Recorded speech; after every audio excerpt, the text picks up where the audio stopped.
အခုနောက်ပိုင်းပုံတူလုပ်တဲ့အချိန်ကျတော့ Barbell style လိုမျိုးမူရင်းဟန်လည်းမပြောက်ဘဲနဲ့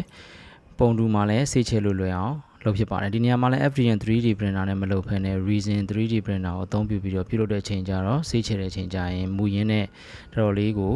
ရုပ်ကတူမှာဖြစ်ပါတယ်ဒီလိုပုံတူလုပ်ရတာတွေကတော့အတတ်ပညာရောအရင်ရောလူတယ်လို့ပြောလို့ရပါတယ်ကိုယ်မှာရှိတဲ့လေးလာထားတဲ့ပညာတွေရောကိုယ်မှာရှိတဲ့ resources တွေရောအကုန်လုံးပေါင်းပြီးတော့မှပေါင်းဆက်ပြီးတော့ဖန်တီးရတာဖြစ်ပါတယ်